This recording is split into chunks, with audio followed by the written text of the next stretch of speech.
अविरल विद्या YouTube channel में आप सभी का हार्दिक स्वागत है।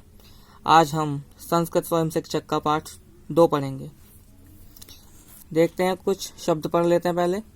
गृहम घर को, नगरम नगर को, ग्रामम गांव को, आपणम बाजार को, पाठशालाम पाठशाला को, उद्यानम बाग को।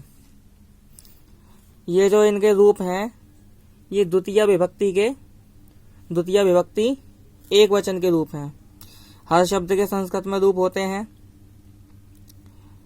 21 रूप तो वैसे ही हो जाते हैं, और 3 रूप अगर संबोधन के मिला देते हैं तो 21 और 3 24 रूप हो जाते हैं हर एक के।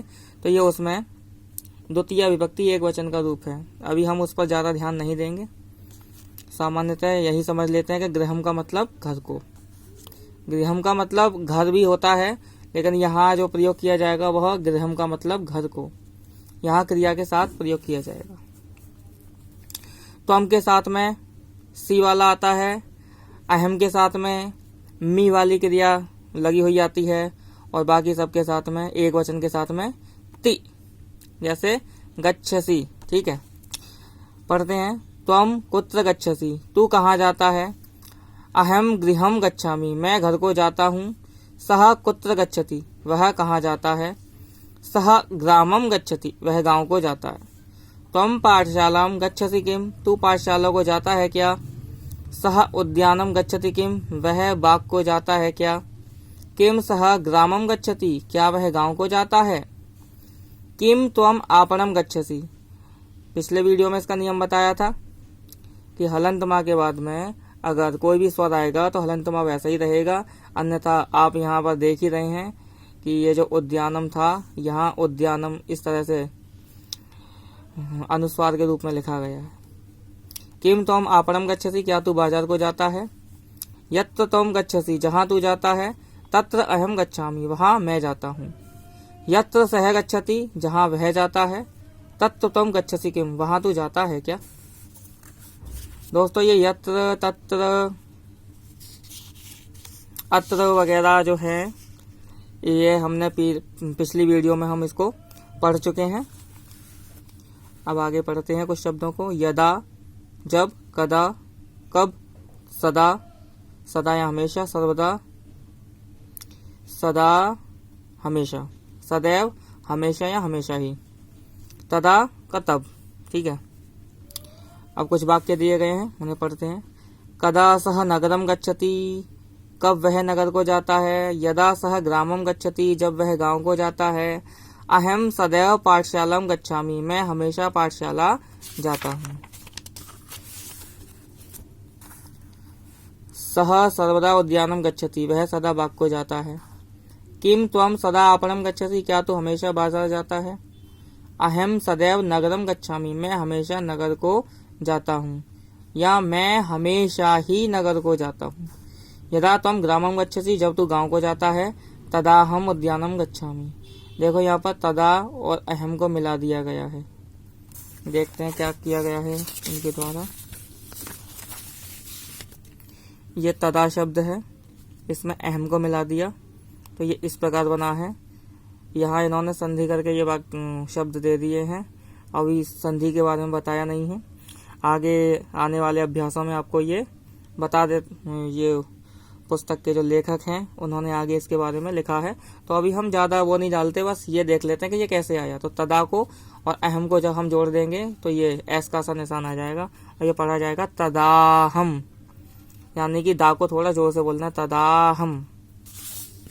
आगे बढ़ते हैं। तदाहम उद्यानम गच्छामि, तब मैं बाग को जाता हूँ। सह नगरम गच्छति किम, वह नगर को जाता है क्या। सह सर्वदा ग्रामम गच्छति, वह सदा गांव को जाता है। किम त्वम उद्यानम गच्छसि, क्या तू बाग को जाता है। अहम सदैव उद्यानम गच्छामि, मैं सदा ही बाग को जाता हूँ।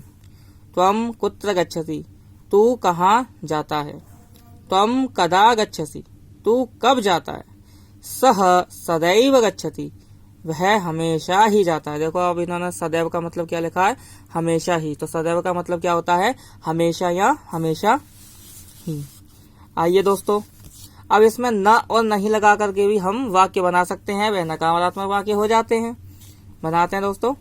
अहम गृहम न गच्छामि, मैं घर नहीं जाता हूँ। सह ग्रामम न गच्छति, वह गांव को नहीं जाता है। त्वम पाठशालाम न गच्छसि किम, तू पाठशाला को नहीं जाता है क्या। सह उद्यानम किम न गच्छति, सह उद्यानम किम न गच्छति।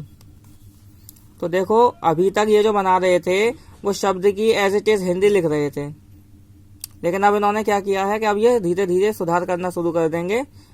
वो शुरुआत में इसलिए किया था कि हिंदी का व्याकरण में शब्दों का क्रम महत्वपूर्ण होता है, जबकि संस्कृत के व्याकरण में शब्दों का क्रम से कोई ज्यादा लगाव है नहीं। क्यों? क्योंकि शब्द अपने शब्दों का अर्थ उनके विभक्ति चिन्हों से किया जाता है।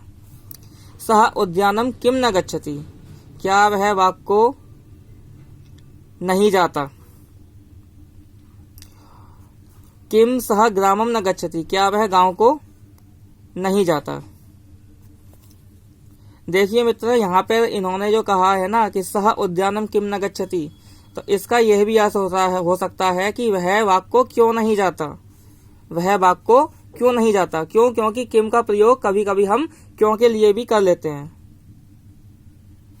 किम सह ग्रामम न गच्छति, क्या वह गांव को नहीं जाता।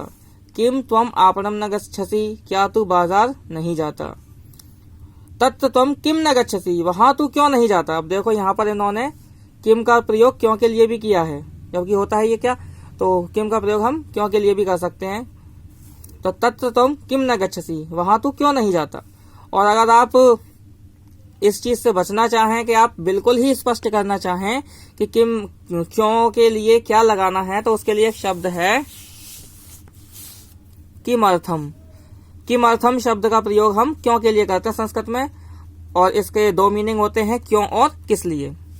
बात तो वही हुई। तो दोस्तों पढ़ते हैं आगे।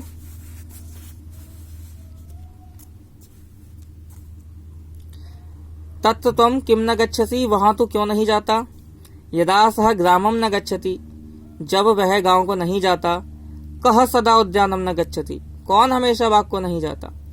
स उद्यानम सर्वदा न गच्छति, वह बाग को हमेशा नहीं जाता। देखो ये उसके ऊपर अनुस्वार नहीं है, ये मिसप्रिंट हो गया है, वो सॉरी जो है गलत प्रिंट हो गया है, ये अनुस्वार नहीं है। कभी भी संस्कृत में अनुस्वार और विसर्ग एक साथ नहीं आते, इसलिए ये सह है, इसको ऊपर ये संग नहीं पढ़ा जाएगा, सह ही पढ़ा जाएगा, ये गलत छप गया है। सह उद्यानम सर्वदा न गच्छति, वह बाग को हमेशा नहीं जाता। त्वम तत्र किम न गच्छसि, तू वहां क्यों नहीं जाता। सह तत्र सदैव न गच्छति, सह तत्र सदैव न गच्छति, वह वहां हमेशा ही नहीं जाता। आइए दोस्तों एक बात और सीख लेते हैं इसमें, इस चैप्टर में। देखो जो हमारी जो क्रिया है यानी वर्ब जाना, अगर हम कहीं जाने के लिए कोई भी शब्द का प्रयोग करें तो जाने को क्या कहते हैं संस्कृत में, गच्छसि या गच्छामि या गच्छति। तो संस्कृत में तो धातु है गम, गम से बन जाता है गच्छति गच्छते गच्छन्ति, गच्छसि गच्छते गच्छत, गच्छामि गच्छावः गच्छामः। ये तो गच्छ धातु के लट लगा के रूप हो गए, ठीक है। लेकिन जब कोई भी ऐसी धातु आएगी जिसका अर्थ होगा कि वहां जाना, तब हम जहां पर जाना होगा उसका जो शब्द होगा उसमें द्वितीय विभक्ति का प्रयोग किया जाता है, और द्वितीय विभक्ति का प्रयोग उसमें किया जाता है। वह आगे की बात है, लेकिन हम समझ लेते हैं।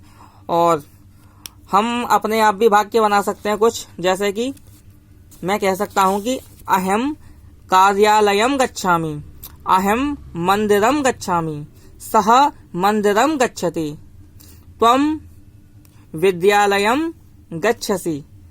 तो जो शब्द होते हैं उनके अंत में म लगा देते हैं और हमारा द्वितीय विभक्ति का रूप बन जाता है।